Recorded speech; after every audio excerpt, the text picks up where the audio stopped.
Time for Wine Talks with Paul K. Fascinating story. This is Robert Mondavi from the Michael Mondavi Winery. I taste a lot of wine. Having a conversation with Shark Tank, Kevin O'Leary. Michael Silacci, Opus One Winery. Incredible conversation with Dr. Nia Ruth. No matter what, you're definitely going to feel better. Sit back and grab a glass. It's Wine Talks with Paul K. Hey, welcome to Wine Talks with Paul K. And we are in studio today in beautiful Southern California, about to have a conversation with Massimo Furlan from the Monde Winery in the Friuli district. Wine Talks, of course, available on iHeartRadio, Pandora, Spotify, wherever you hang out for your podcasting, and always sponsored by the Original Wine of the Month Club, now sporting the Napa and Rosé series of wines. Hey, have a listen to the man. I mean, he is the man, Mr. Rex Pickett. Came out a few weeks ago. He is the author of the movie Sideways, and Sideways is on fire again, and he's up in Napa Valley. He's sort of like a tasting room extravaganza for people that visit Napa Valley, have a chance to talk with the famed Rex Pickett. He was on the show for the second time. It's an amazing transformation of what's been going on in his life. Have a listen. But not why we're here today. We're here to have a conversation with Massimo Furlan. He's the general manager of Le Monde Winery in Friuli. Welcome to the show. Thank you very much. Nice to have you here. What are you doing here? Why are you in Los Angeles? I'm in Los Angeles for a couple of days because we have Tre Bicchieri. I don't know if you're familiar. Tre Bicchieri. Yeah, Tre Bicchieri is a particular, I can tell you, event they do around USA. First stop is Los Angeles, second San Francisco, and then Chicago, and we finish New York the March 9th. So you're making all 4 or 5 of those trips, huh? Yeah. That's a lot of work. We must work. You got to tell the stories over and over again and pour wine for everybody. Yeah, sometimes, yes. I've been to the show a couple of times. I hope I can be there tomorrow. Oh, good, great. I'm waiting for you. I thank you. But it's an interesting thing. I was reading. There was one of the guys that tastes wines for them, Mark Newman, an old time Los Angeles wine guy who's part of that Tre Bicchieri tasting. I know. You know Mark, okay? Yeah. I've known him forever. You know that his nickname on his business card when he was selling for Young's Market was the man with the $1 million palate. Did you know that? No, I didn't know that. And it was he literally, they insured his palate for $1 million. But this is the truth? It's the truth. They asked I him. didn't know. I will ask. Ask him when you see them. Tell me I told you that. He's an old friend. But Tre Bicchieri, so if I remember, and I was just reading about it a couple years ago when I went, they start with something like 40,000 different wines and all over Italy, right? North to south. Yeah, just Italian wine. Just Italian wine is like we are talking already for around 40 years. Yeah, right. Is a media, yes, for him is media group. Tre Bicchieri mean the maximum score for a single wine. I think so, more or less in Italy they have Tre Bicchieri is like 1,500, couple thousand wine in total. But I know that it tests more than 40,000. Yeah, they start. Then they end up at whatever comes to the show. And after selection and selection, first the regional selection that I know, and then the wine that was selected will go in Rome for the final selection. You can have 1, 2, or 3 bicchieri, mean 1, 2, or 3 bicchieri, or 2 red bicchieri. That mean that you are the score around 90 point. A 3 bicchieri is over 90 point. So that I'm glad you brought that up. Tre Bicchieri means glass, right? Glass, right? Glasses, correct. Okay. So isn't that interesting for me? And I have these conversations regularly. It's sort of philosophical wine stuff, but really the 100-point scale, there's really not 100 points. It's really like 20 points, right? Because no one ever talks about the 70 or the 71 they got. They only talk about the 80 pluses. Yeah, right. The most, correct. right? So it's really a 20-point scale. Yes, 20 point. Yeah. And so when I talk to old school wine judges and critics, and they go back to the 70s and 80s, like the picture of my dad and I here, they use 5 points. The UC Davis original score sheet was 20 points, and you do color, aroma, whatever, the whole thing. And I think and now we have 3 glasses, right? Yes. It's great. It's so much easier. Easier, yeah. Because there is nobody, usually, in the guide that they have 60 point, 55. Yeah, right. No, usually it's from 80 to 100. So use the 20 or use glasses, something similar. Right. Easy for everybody. It's so much better. Yeah. So I had a conversation earlier today, actually, with a Friulian, and I've tasted a lot of Friuli wines lately. And for the listeners, let's kind of do the layout, or at least the geography of this. Italy, of course, is shaped like a boot. Everybody knows the heel of the boot and the toe of the boot, and Sicily right off of there, and Sardinia and every places. But at the north, and we're all the way to the west. Let's say we have Piemonte, and we're going to be bordering France. Yeah. But on the east side, it's a little less known. The Friuli areas. Yeah, the Friuli is located extremely northeast of Italy, near the bordering of, in one part, extremely east is Slovenia, and then Austria more on the northeast. So it borders Austria. Austria and Slovenia. Yes, Wow. very easy. I can tell you where we have located the winery. In 1 hour you can to be in Slovenia, in 1 hour you can to be in Austria. In the same time, I can to be in 1 hour in Venice. I'm in the middle in this case. Well, it's an interesting part of the Italian wine region. It's like I said, this is my 35th year. I didn't say it yet, but my 35th year. I've tasted probably over 100,000 wines that I can calculate. And it's only been recently that I've seen an interesting mix from Friuli, and including Bordeaux varietals, Cabernets and Merlots, but also some indigenous grapes. What's happening at Le Monde? What wines are we growing? We have a mix of international grape and local indigenous grape. For example, in Friuli, growing very well international grape as Cabernet Franc or Merlot. We was the only red wine award at Tre Bicchieri in Friuli was our Cabernet Franc in 2021. For Really? example. Wow. Yes. And the main market for us, we are selling more than 70% of this Cab Franc in USA. What would the ancestors of the Friulian say about growing Cabernet Franc there? For me, I think so. Is the right soil, the right microclimate for Cabernet Franc more than Cabernet Sauvignon, because can arrive at the maturation the right way.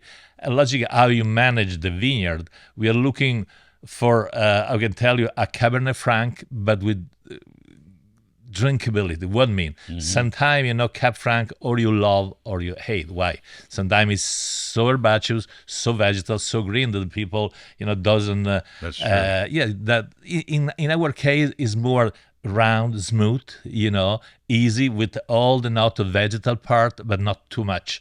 More peppery, more tobacco, this kind of center. How long has that been? Do you think that they've been trying to grow Bordeaux varietals? I think so. The start since that part of Friuli was under the Austrian-Hungarian Empire.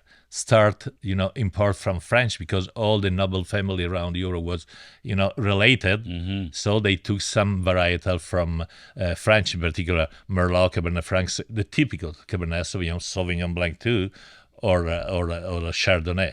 And they found in the Friuli, in particular, the white wine, the right terroir, the right soil, the right ambience where grow this kind of wine. It's kind of interesting. That's almost New Worldish in its approach because I'm assuming there are some indigenous Friulian grapes. I think we talked about Terrano, Friulano, Ribolla. Those are all typical Friulian grapes. Yes. And so the move towards Bordeaux varietals, like obviously what's unique about the New World, let's say South America, Australia, the United States, is that you grow whatever you want. Are there not DOC regulations to? Yeah, there is DOC regulation, and between the different appellation, for example, there is some varietal, the same indigenous varietal, you cannot grow in Collio, you cannot grow maybe in Grave, so you can have the DOC. I give you just an idea, Schioppettino. Schioppettino is DOC just in Collio Orientali, no in Collio, no in Grave, no in Isonzo. So that's, Italy is great for put the rule after the rules. It's very difficult to keep under control everything. Yeah, so many DOC, DOCG, IGT, and story. But mostly of the varietal, indigenous varietal like Friulano, Ribolla, and Refosco are the most maybe popular in one way. You can grow around all the region, all the Friuli region. I love this idea because you mentioned the one grape, Schioppettino. Yeah, Schioppettino. I have it here in my cellar. I have it for myself because for me to explain to a client what this is and how unique it is and how fun it is, because Friulian is almost like we'll put a Cabernet Franc out there and they'll understand what that is, at least a little more. And so is that some of the headwinds that, is that some of the problems or issues that the Friulian groups have? The Collios. If I was born in Collio, what do you call me? Collionese? No, you still call Friulano. Friulano. Yes. So is this hard to get recognition throughout the world on grapes that are indigenous to the region, and we just put Chardonnay and Sauvignon Blanc and grow those things? Logically, if you have one Chardonnay from Italia or Latisano region, so you compare to the Collio, honestly, are totally different because the soil are totally. One is maybe more rich, as I told you, called La Ponca. We looked that up. Yeah, it's fantastic. In a few parts of Collio, usually is in the top of the hill, there is this particular soil called La Ponca, very rich, very mineral, If you go downstairs in the flat part or near the zone area, is more clay and limestone. So more fat wine, more full body wine. In the top of Collio is more, I can tell you, with higher acidity, more, I don't know what I can tell you, more sapid wine, mean freshness, fruitiness. That's compare. If you go in the flat part of Friuli, like the Grave, the same there depend which kind of soil you have, because near the river is more stony, outside the river is more clay and limestone. So, and thank God we are between the Dolomite and the Adriatic Sea. So big weather excursion during the night. Yes. So all the aromatic part of the grape grow out in the night, thank God. So you have wine that is easy drinky, but don't mean, easy wine. Yeah, mean right, with complexity. I call modern wine from Friuli. So the wine that when you approach one glass, you won't drink another one. Highest acidity, so stimulate the salivation, stimulate the appetite, everything all together give this kind of wine, in this moment, a big part of the market. You said something very important just then. And we didn't taste the wines. I've already tasted them, but I remember the wines well. In fact, I remember the sparkling Gialla, which is amazing. I had never had that Ribolla Gialla. But I've tasted some Friuli wines, and I remember a half hour later, 30 minutes, 25, 15 minutes going, I kind of feel like I want to taste that again. It's the acid structure or the salinity, because it's much like the Adriatic, because it reminds me of Sicilian wines, of course, completely different varietals, but you get that Mediterranean offshore breeze that brings this sort of salt there. Anderson, you're right. You arrived at the point. Yeah. So you think that the influence of the Adriatic is what gives us this sort of wanting, because you really want to taste it again. Yes. It's so interesting. Yeah. How about the breeze from the Dolomites are frozen, right? I mean, they found Mr. Ozzi, the 5,000-year-old man there, right? So what is that doing to the influence of the vineyards? Doing the influence because, as you know, in the last few years, I'm talking the last 10, 15 years, all the weather changed the same in Friuli, in all Italy, in all Europe. So start more desertification, I tell you. So I remember when I was young, in winter time talking Celsius, below from end of November to the end of February, March was below 10, 15 easily. Wow. Easily. But for weeks. In the vineyard area. Yes. Right now is very difficult, have 1 or 2 below, maybe for a few days. Summertime, 40 degrees, 35, from 30 to 40 degrees Celsius, easy found that. So there is some area that is too dry. So what are they doing? There is nothing to do. What you can do. If does not during the winter, so from the Dolomite, the mountain, you can have like a reserve of water. If it don't rain during the summertime, sometime, the vines suffer. That is the point. It's an interesting problem, because this is not a political show, right? So we're not politics. But obviously, throughout the world, or the world of wine in most of the big districts, California not as much, but certainly Burgundy, Bordeaux, and other parts of Italy, climate changes has an effect. And so sometimes they're going to canopy changes, they're adopting some watering options, et cetera, et cetera. But it's also opened up some areas of the world for wine that couldn't grow wines before. You're right, 100% right. England and yes, right. parts of Burgundy. But then In fact, the book is here. I had a conversation with the winemaker Louis Jadot, and he said that they had a bud frost in May. I think it was 2021. We tasted the 2021s. Okay, that seemed a little late for that to happen, and of course, you don't want frost on your bud break. But then I was reading a book. In fact, we mentioned it earlier, Wine and War. In 1940, there was a frost in June. Yes, possible. Right? Okay. You remember a couple of years ago, 2-3 years ago, was the same story. The end of April was frozen for a couple of weeks in Friuli. Everybody started open, switch on some fires to try to yes. Well, they were saying actually they burned so many fires in Burgundy that maybe that affected the climate. Yeah. So maybe it wasn't a good Too much idea. CO2. So in Friuli, you're not really managing it. You're taking whatever nature gives you to make the wines out of what you get. That I think is the best way. Yeah. But in the same time, we must respect the nature. We cannot just take from the nature. We must respect. Do you think that every grape can grow everywhere and produce good wine, or is there some grapes you're just not going to work in Friuli? Yeah, good wine, yes, but excellent wine, no. That's my idea. For example, I will tell you, I'm talking about Refosco or Friulano. You can try grow these two varietal in different place, in different area. I taste some Friulano too in California or in Brazil. Really? Refosco Brazilian too. Friulano. Yeah. Wow. Sometimes they try to grow different Ribolla Gialla too in California. It's nothing to do.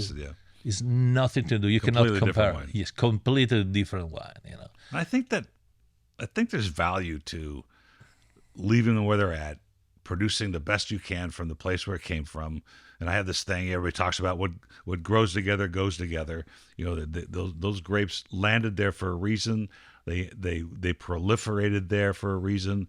Yeah, right. Those things happen on purpose. What I'm interested to know then, and we were in Croatia a few years ago, and I just told the story, but I didn't recognize anything on the wine list. Nothing. And we're going to talk about the wine list now in Friuli, but there was nothing.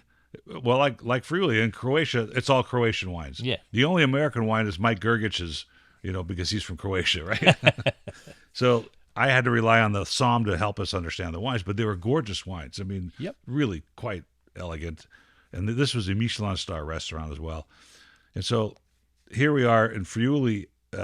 Why don't we have more Croatian, Slovenian influence on what's being grown there? Do you have those grapes there too? Yes, because as you know, Ribolla, you move in Slovenia or in Croatia and start called Rabula. But it's the same. Rabula. Refosco, you go in Croatia called Refosk, but it's the same Refosco. So very, very, very similar.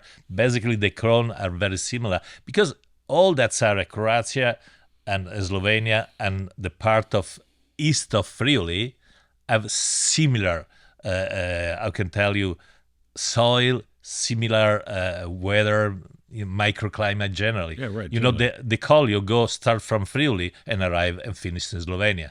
It's the same story. What are then the districts of Friuli that sort of, like, Burgundy has these 2 hectare things, and it changes soil. But in general, in the Friuli district, we're talking about how many different types of soil and how many sort of, I don't know, is it DOCGs at that point? Yeah, but DOCG don't mean nothing. There is just one DOCG. Is like a sweet wine for dessert, I see, okay. nothing to do. Mostly are DOC. Yeah. So there's Collio Orientali, which I've seen. There's Collio. What else? What other?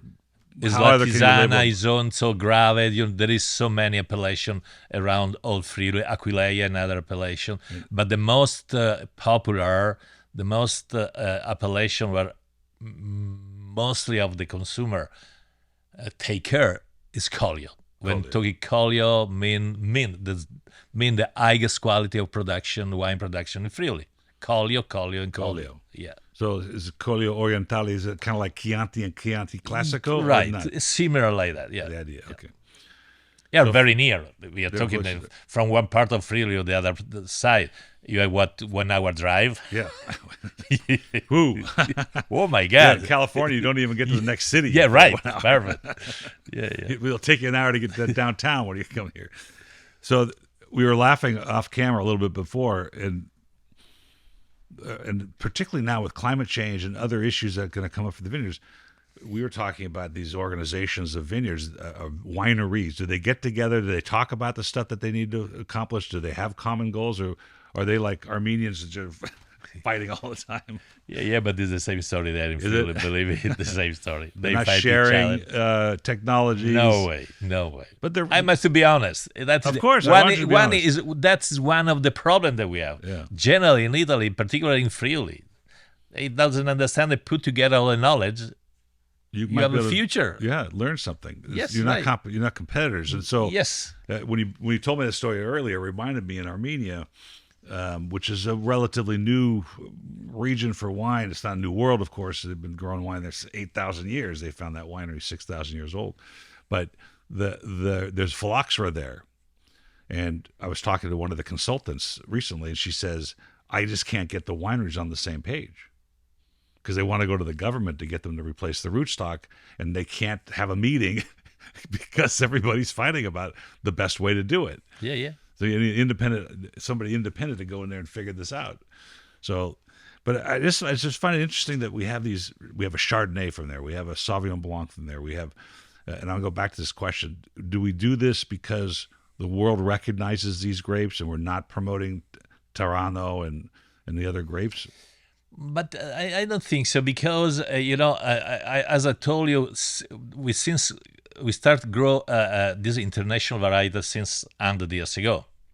Okay. So it was generally the Italian wine business started for me in the last 40 years. So become very popular, compete with French around all the international market.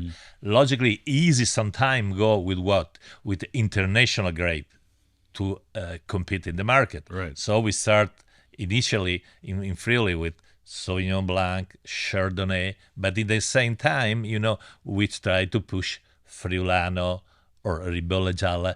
But logically, the wine knowledge in the world is very small. Yes. So when we are talking sometime, I try to promote my indigenous grape, and they ask me, what is Ribolla Gialla? Which kind of blend is Ribolla Gialla? No, it's not blend. It's just single varietal. The same Refosco Friulano. Yeah. Which kind of wine? Pinot Bianco too. Pinot Bianco. Right. Pinot Bianco, yeah. Which is the difference Pinot Bianco and Pinot Grigio? Which kind of blend is? Yeah. So it's very difficult to promote. And at the same time, if you are all together, I repeat myself, all the producers in Friuli, they can promote the Friulano, right. They can promote the Refosco, the Ribolla Gialla. We have more impact, more power in the market. If you go yourself alone, nobody cares about you. You're right. It's a slow. It's almost like branding it's almost like branding a wine. Let's say you and I start a winery in California tomorrow, we spend all this kinds of money. We have to start selling this idea that we created this winery, and we got to figure out a way to have people taste it. So we show up at the shows, we show up at the restaurants, we do whatever we have to do. And I would think it's almost like that with a varietal. If we're talking about Ribolla Gialla or something that people have never seen or understand, you start the conversation from scratch. And then I think backwards. So why did Chardonnay and why did Cabernet and why did Merlot? Why did they all become so mainstream? Probably back in the days before you and I, but let's just say the 12th century, the 13th century, even somewhere back that far, there were probably hundreds of varietals. Yes. And you're right. They got changed. And they're, in the biodynamic farming world, they're saying in the 20s and 30s, there were 1,000 apple styles in America. And now we have like 4, right? Yeah. And so somehow society has just pared it down, or the farmers or whatever. And here you are now trying to educate the consumer on. I think so. Right now can to be the right time, because the people with all the media or the social, they understand that it's not just Cabernet, Sauvignon, Chardonnay, that's it, or Pinot. So that's to be a little bit more curious. They won't try and taste something different, particularly the young generation. That is very positive. That's important. Very important. But in the same time, if you have the opposite side, the grower, they all together give more information and they put more wine in the market, that's become for sure more popular. You see Chianti or Barolo, Chianti is no wine. Area. Yeah, So you're right. easy to promote the area. Bordeaux is no wine, is area. Easy to promote. Right. That's true. That's true. That's a good point. That You is have the, to get that is together the point for and me. Get these guys to figure it out. But because I love, one of my favorite things in my home is to pour things like these. Yeah. And they go, what is this? You know, and then you have to have the same conversation. As Rebiola, Yeah, yeah, taste, that's from and then- Friuli, where's Friuli? Friuli, you know, and then the conversation starts. And at least maybe we planted a seed somewhere that in the future they see it on a menu or they see it on a list Right. Perfect. and they want to taste it. It's a hard job. Very hard. That's a hard job because consumerism is very brand and repetitive driven. I mean, people have the same habits, you know, they just do the same thing. And this is a part of the industry that bothers me and why I'm doing this show and why I want to produce a different show on video to take to the streets so people hear the stories of what we're doing. That is the most important. Because you're they've in the got right us way. be curious, right? Yeah, right. And we have a problem in our industry. We have millennials that don't drink wines. I think there's a couple in the room here. So, but she drinks wine. No, my daughters are all millennials. They drink wine too, but they're not drinking wine. They're drinking White Claw and things like that. And so we have to.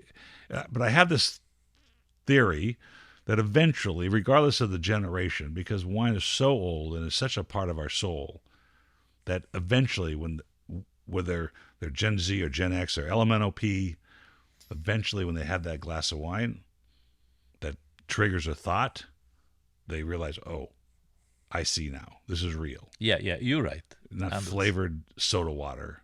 This is real. Yeah. Emotional. Yeah, I have some time. You have a lot testing in the winery because it's a nice place to visit. So I have a group from around all the world. The first question I try to ask, which kind of wine do you want to taste? You have the opportunity to taste 3-4 wine. 90%, they ask me, do you have any local wine, something different? No Cabernet Sauvignon. Wow. Yeah, no Chardonnay. Wow. Yes, we have a lot typical indigenous grape. We want stuff from there. Wow. That's very important. Great. That's really great. They arrive at the point, where grow the wine. They understand the nature they go around. They understand the habitat where grow the original, varietal. So here's my latest sort of vision of what we're doing. And it came from a few books I've read lately. And all of a sudden I started realizing, so the grapes, the varietals, and I had a winemaker in here, was a brilliant guy. And he says, people ask me, is this in stainless steel or this in oak? And he says, I look at them, I say, it doesn't matter. Because it's not really the story here. We're talking about, that's just a treatment. It's kind of like, would you ask a painter what brush they use to paint it, right? You don't do that. So what's in this bottle of wine? I think America is behind the eight ball in this, not behind the 8 ball, but not because of time. I think South America, I think Australia, New Zealand, all those new world countries are behind in what influences what goes in the bottle, right? Because you have hundreds of years of history, hundreds of years of storytelling, hundreds of years of, even though the wineries don't get along and talk right now, but they don't have an organization, but there's hundreds of years of influence of the way people think when they approach the idea of having a vineyard and making wine. And I think that shows up in the bottle eventually, properly made wine. So that history is in the bottle. For me, in one bottle of wine must to be history for sure, mean experience, mean everything, and at the same time patient. If you put your patient, in particular the winemaker, but generally the agronomist, the winemaker, they put the patient, they make a different wine. Yeah. There is I would tell in Italy, anima. There is anima inside. There is everything. Yes. Logic, if you start produce like a big industrial, everything is the same story. Right. But thank God we have all small winery, medium-sized winery, so they have the chance to put themselves inside the wine. And it's easy, to transmit at the final consumer the story, the patient. That is very important. It's almost like they say wine is a bottle of wine expresses time and place. And the best description I've ever heard from a young winemaker, an Armenian woman actually, said, what other product can you take halfway around the world, come to Los Angeles from Friuli, plop that bottle on the table like you did this morning and say, this is who we were and this is who we are. Yeah, right. And then I thought, well, it was even more than that. It's not who we are when that happened. It's actually who we were all these years that wine had been growing there. Yeah, you're right. That all rolls up to what's in this particular bottle. And your job is to get out of the way. Yeah, absolutely right. Yeah. Don't screw it up. Great. So how do we get to, like, let's say we went to a supermarket in Friuli or we went to a restaurant. What am I going to see there? Yeah, depend. In Italy, it's not so popular buy the wine supermarket as for some time is in USA. Usually there is a selection, but not the best selection. I see. Okay. Usually they go sometime direct to the winery they buy because there is usually a shop inside the small or big winery, so they buy directly there. Or I can tell you, it's like a small enoteca. I mean, a small typical shop where are focused just in wine or some spirits. They feel more comfortable to buy wine there. Sometimes allows you to depend. In the supermarket is I don't want to tell you cheaper wine, that makes more sense. easy wine that you can buy just maybe or for aperitif, something like that, but not something problem. special. Yeah. We have the same problem. And so the point of that is, how do we, people that go to the supermarket here in America, which they have very large wine aisles now, and my wife gets mad at me every time I go down there to see what people are selling and how much they're selling it for, but it's the same stuff everywhere. It's all sugared up, mainstream wines, and so you don't get a selection of any value. And so we're up against that. We're telling the story of the Friuli Reds and the Friuli Whites, we're up against people going to the store. But let's say I went to a restaurant in Bolzano once. Bolzano, there you can find mostly, Alto Adige wine. Austrian Alto. What about in Friuli? What am I going to see? The same story. Really? So, in this case, but in all Italy, besides for me, there is a 2-3 main market like Lombardia, Veneto, and Lazio, Rome, where you can have really a big selection from everywhere, from all Italian region, Really? So even the Veneto, yeah. Veneto to Veneto is more open. Yeah. It's more open, so you can drink from Friuli to Alto Adige to, I can tell you, Piedmont. Really? Very open. Okay, good. That's very open mentality. Very bold of them for that. Yes. Lazio, because, is a big region with the capital, so a lot of tourists and everything. So there you have a lot selection of full panorama of Italian wine. Milan is international, small, but international city, cosmopolitan. So the same story, you can find every single wine. Then you go in Piedmont, you go in Friuli, in Alto Adige, in Campania, in Sicily too. 90% is local wine. In one way, it's okay because I'm expected to go in Sicily and drink maybe one Etna Rosso, Etna Bianco, or a Nero d'Avola, because the region is supposed to be the food right pairing with this kind of wine. Absolutely right. So it's interesting. I'm not surprised in one way in Italy. Sometimes they're out of place. An example locally here, when I was in a restaurant in Manhattan Beach, wonderful, I think he's Umbrian. He's either Sicilian or Umbrian, I can't remember, but the food is gorgeous, called Nando. If you're in the beach areas while you're on this trip, the food is very authentic. It's two brothers. And I brought some Barolo. I brought a 17 and my friend brought a 14. And the 14 was gorgeous, the 17 was great. And it went with the foods. It was not exactly the same district, but at least. Then my other friend brought a Duckhorn Merlot. He listens to the show, so he knows I've been giving him a hard time. But what was interesting to me, just being in this industry every day, is that these two wines, the first two, did very well. And then all of a sudden, this big, overdone Merlot was sitting in front of us. I almost couldn't drink it. It almost didn't work.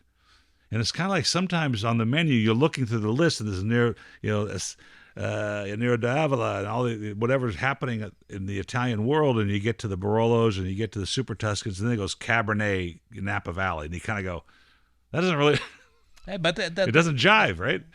But it matters, right? It matters. I think so. We can't. I repeat, sometimes it's not too much knowledge about the wine.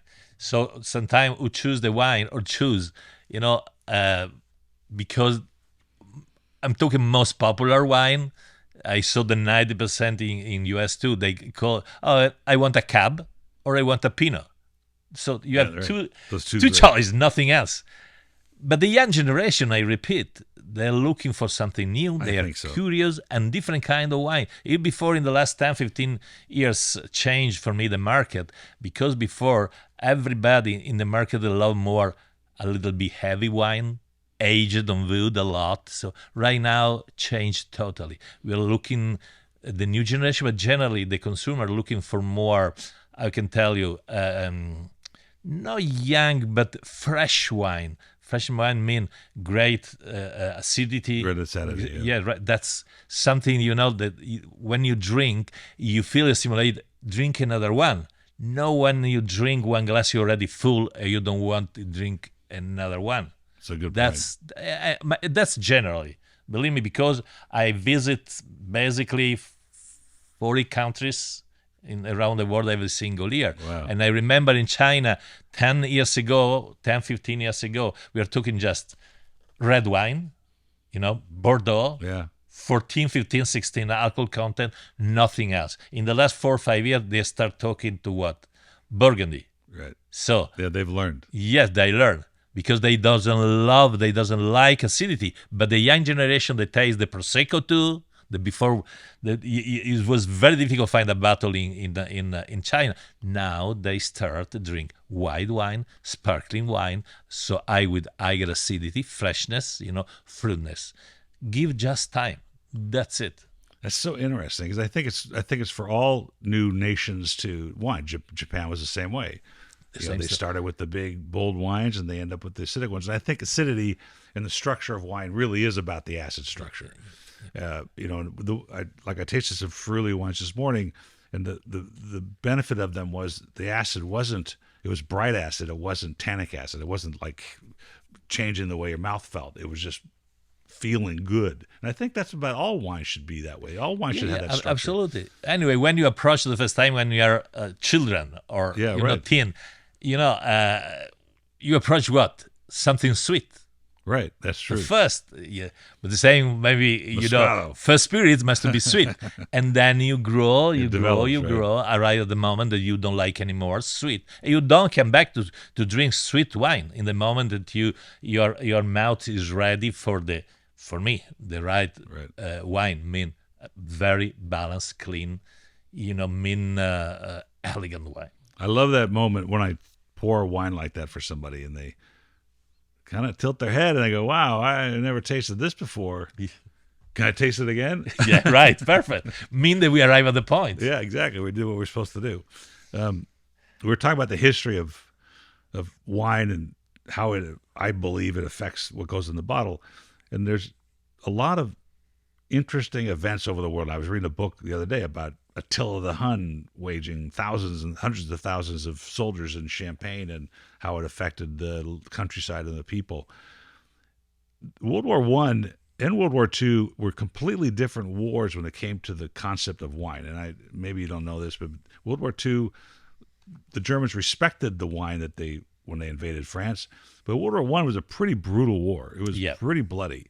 Yeah. And a lot of it took place in this part of the country, part of the world, the Dolomites and Prussians and all that. In fact, I stayed in a Prussian fort in Sirmione near Sirmione when we visited there.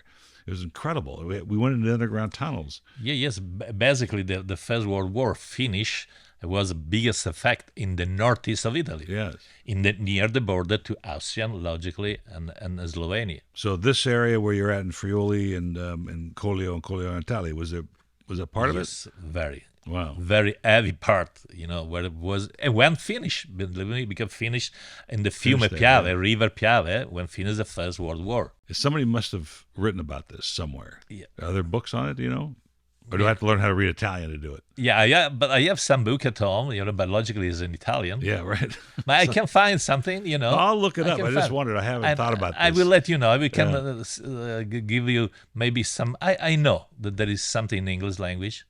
Because after they found Otzi, a few years later they found 2 Prussian soldiers frozen in the Dolomites with their weapons and everything. Yeah, he's right. It's crazy. But still, some like a bunker, that they created inside the mountain. Yes, a lot. Do you know if they pillaged the wine industry? Did they? Honestly, I don't know. Yeah, we'll have to find that book and find out. Yes. If not, we'll have to write it. It to be interesting, absolutely. But, as you know, at that time, the wine was very important because it was like a food. It is food. Now, yes, still, but they don't drink as anymore. If you compare that in 40, 50, the average consumption in Italy was around more than 100 liters per capita. Really? Yes. In 80 was around 85 liters per capita. Right now is 38 liters. So well, that's a good thing. Yes, in 40, 50 years, more or less, we came half. All right. We're already at 42 minutes here, so we're going to wrap it up. But it's been a fascinating conversation. But since you brought up the consumption of wine in Italy as growing, my favorite trivia question is about that. So of all the countries in the world, there is one country that per capita consumption is 9 times the number 2 country. So imagine all the countries, France, Italy, all the ones that we know about. There's hundreds, right? But the next level, from the top to the bottom, is 9 times. So if this is 1 liter, that's 9 liters. This is 20 liters. Who do you think that is? Honestly, I don't know. But if you compare, sometimes I think myself, I said, in China, there is more or less 1.5 billion population. Yeah, that's right. Yeah. I remember talking 10, 15 years ago, the average consumption was 10 centiliters. Come on. Yes. 10 centiliters. If you think about 10 centiliters, in 1 year, one glass in 1 year, for 1.5 billion people, is a lot. Right now, they are around 1 bottles. It means 1.5 billion bottles in one shot. Well, they're growing wine there. Lafite Rothschild just finally, after 11 attempts, 11 vintages, they've actually fermented the grapes. They finally released it. And it's $500 a bottle. Yeah, yes. That's unbelievable. I can't even taste it. Well, the answer to the question is the Vatican. It's possible. You can find a great wine in Vatican, believe me. That's the answer. Yeah, they you're drink right. so much wine in the Vatican. It's a country. Yes, you're right. I didn't pay attention. Yeah. It's not good. It's been a pleasure having you here, Massimo. I wish you luck in travel, health, and safe travels. After today, Los Angeles. After tomorrow, Tre Bicchieri. What's the next one? San Francisco? San Francisco. You're right. San Francisco. Chicago. I don't know. Where's the Chicago? Anybody know where the San Francisco one is? Not in Moscone Center, is it? Anybody know? Fort Mason. Mason. Yeah, you're right. Fort Mason, Chicago. You don't want to be hanging around the Moscone Center these days. Anyway, pleasure having you. Thank you. My pleasure. Thanks for coming. Thank you very much for inviting me. Cheers. Thank you. Cheers.